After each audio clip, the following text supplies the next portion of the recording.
melhorar a nossa interpretação da realidade, né? Nós estamos num momento de pura incerteza, né? Eu acho que a única certeza que nós temos agora é a que não tem nada certo, né? A gente não sabe o que esperar do próximo ano. Eu fiz um encontro com leitores há 2 sábados, e o tema foi esse, né? A era da incerteza, né? E mais que isso, eu acho que é o poder da incerteza que é o importante a gente prestar atenção, porque por meio da incerteza generalizada, as autoridades conseguem ampliar o seu poder, né? Como está todo mundo sem saber o que pode acontecer, qualquer ameaça pode ser aceita e funcionar muito bem como um elemento de pânico, né?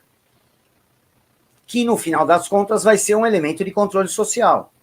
Então, todo mundo, sem saber ao certo o que vai acontecer, todo mundo fica mais suscetível a esse tipo de manipulação, né?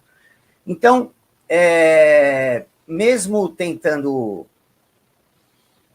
ajudar vocês a entenderem o que está acontecendo, a Agenda 2030 é uma iniciativa da ONU e de outros organismos internacionais, com o apoio de todas as grandes fundações ligadas às dinastias bilionárias, às grandes corporações, aos banqueiros, eles criaram 17 ODS, né, são Objetivos de Desenvolvimento Sustentável, que vão desde questões sociais, culturais, da linguagem, de saúde, de todas as condutas humanas, vamos chamar assim,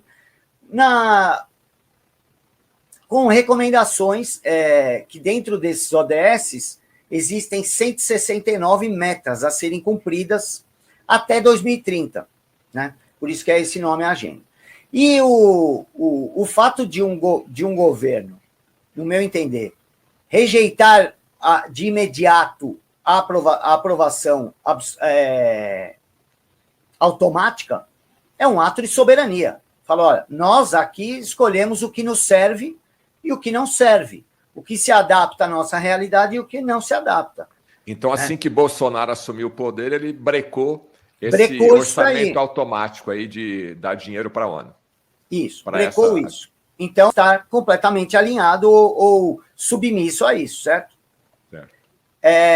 Aí eu vou pôr uma do outro lado. Por pressão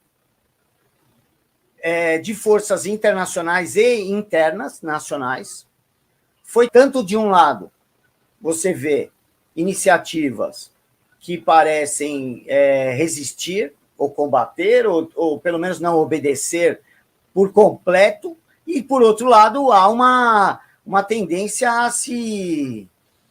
a permanecer sempre a mesma coisa, entendeu?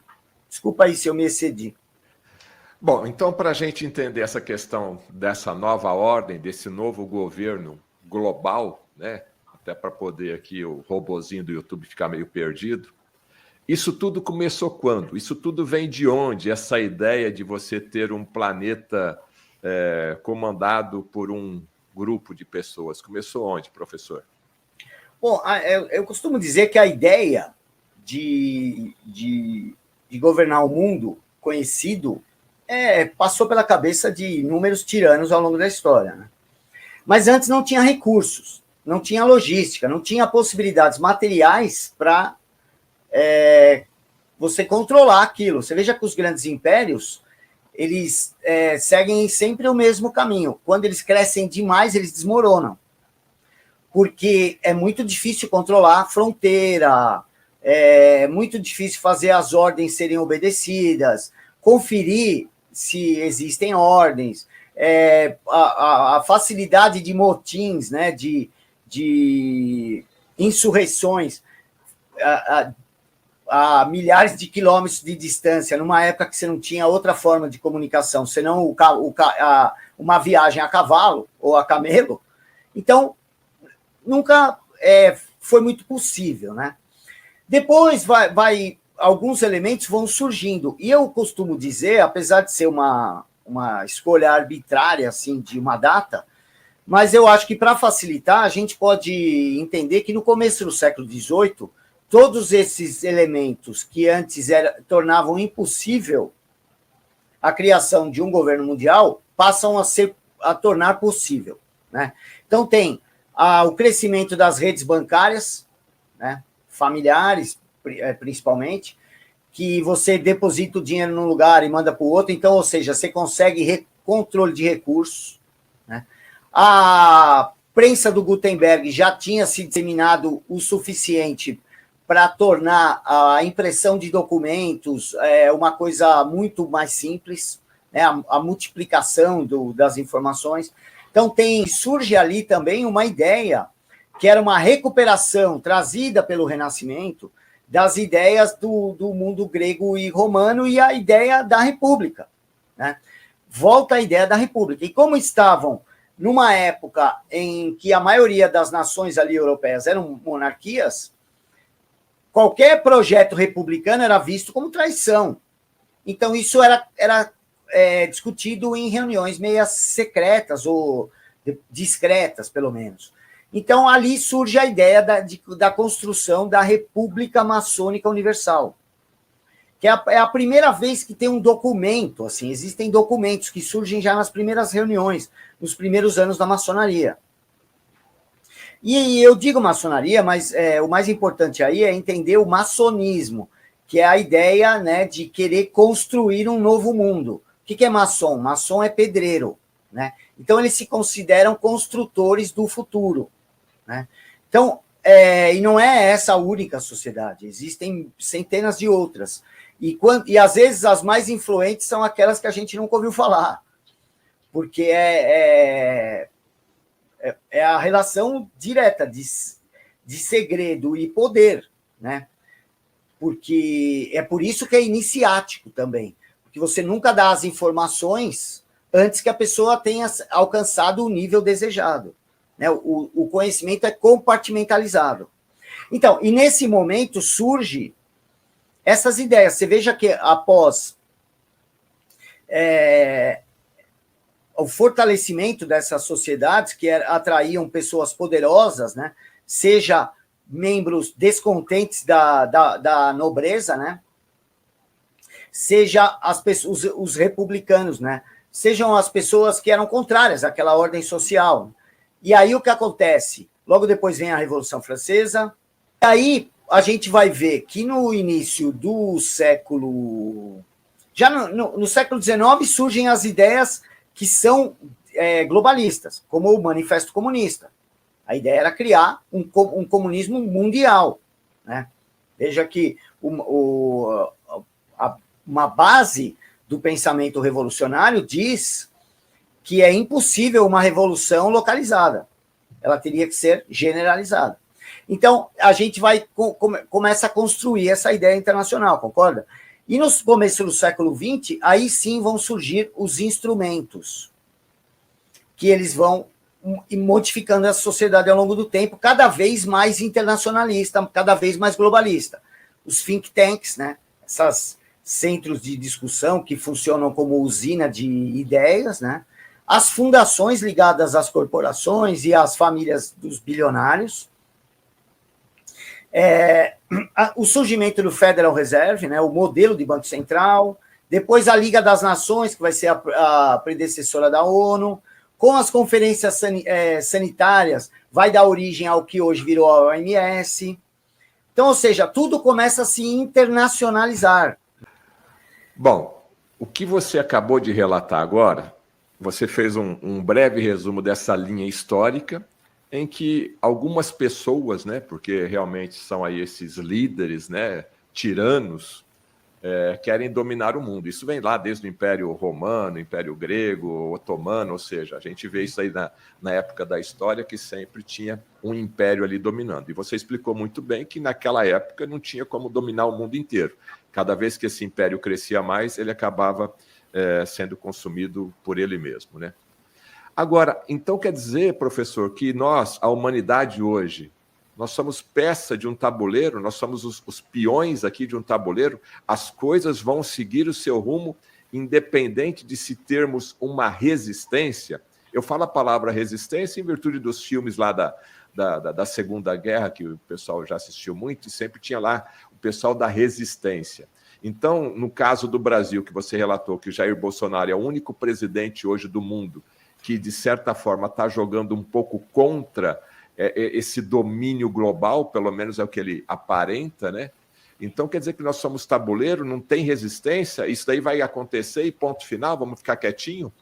Não, tem que cair atirando, meu. Como eu acredito que tem um componente espiritual nessa batalha, eu acho que é mais importante mais importante do que o resultado é o comportamento na trincheira, né? Então eu acho que a gente tem que combater, tem que resistir, vai ter resistência. Surgiu uma resistência, só que muito pequena perto do processo todo.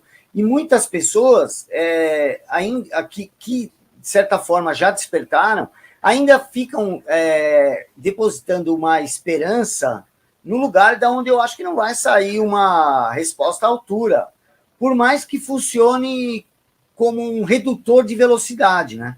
Por isso que eu digo que, às vezes, presidentes como o Trump, o Bolsonaro, como aconteceu em outros lugares, eles funcionam como lombada, né? Um redutor de velocidade. Você veja que, mesmo assim, entre alguns países que não aderem também não aderem pelo menos de imediato e totalmente a essas ordens da ONU, que são disfarçadas de recomendação, né? Que estão sempre atreladas a chantagens com o com o Banco Mundial, com o FMI, né? Olha, se você não faz isso aqui, você não bate essa meta, eu não vou renegociar a sua dívida, não vou te emprestar dinheiro, vou dificultar o teu comércio internacional. Está sendo feito isso, já faz um bom tempo. Ouvi falar muito em nova ordem mundial como se fosse um substantivo, assim, como se fosse algumas pessoas, entendeu? Não, eu vejo nova ordem mundial como um processo de construção de uma nova sociedade. E isso eu vejo transformações tão profundas que eu posso dizer que é uma construção de uma nova civilização, né? Onde vão mudar os valores, os princípios, eles estão querendo mudar a linguagem, estão mudando a linguagem, a inversão de certo e errado, de bem, beleza e justiça, estão sendo soterrados esses conceitos, né? Sendo vistos como elitistas, como desnecessários, né? O politicamente correto, que se fala toda hora, né? Isso, exatamente, né? Você mentir, né? Você vai obscurecer a sua percepção da realidade só para não ofender os outros, né? E aí você troca o objetivo pelo subjetivo, né? Porque qualquer um pode se sentir ofendido com qualquer coisa. Eu posso dizer que o seu óculos me ofende. Entendeu? Não posso dizer? Posso dizer. Pode. Ninguém vai poder negar. Então, e a gente está caminhando para um mundo onde ser ofendido, que é algo subjetivo, está dando lucro. Então, imagina, seja o cara tem lucro ou financeiro mesmo no processo, ou um lucro de ser bem tratado, de ser tratado como vítima, né? Esse vitimismo todo. Então, eu considero nova ordem mundial toda a construção de uma nova sociedade, e não apenas o globalismo. O globalismo é um dos aspectos de uma construção de uma sociedade inteira que, entre outros inúmeros fatores, tem o fator do governo mundial, que só assim ele vai poder ser funcional, né? Mas, ao lado dos elementos de governança global, existem os elementos de revolução cultural, que é para revolver mesmo, o sentido original da palavra revolução. Revolver as coisas, colocar o que está embaixo em cima e misturar tudo de forma a criar essa confusão que vai permitir a quem tem o poder implantar uma nova ordem. Então, é por isso que é uma nova ordem mundial. Eles vão provocar o caos no limite até que a imposição de uma nova ordem mundial seja algo desejado por nós. Porque o ser humano busca essa ordem, por natureza própria, né? E aí você vê que tem uma frase do David Rockefeller que ele fala, né? O mundo está pronto para um governo mundial. O que nos falta é a crise certa. Ele fala exatamente isso. Porque com a crise certa, as pessoas não apenas vão aceitar uma nova ordem mundial, mas vão implorar por ela. Tá. A gente está a caminho disso.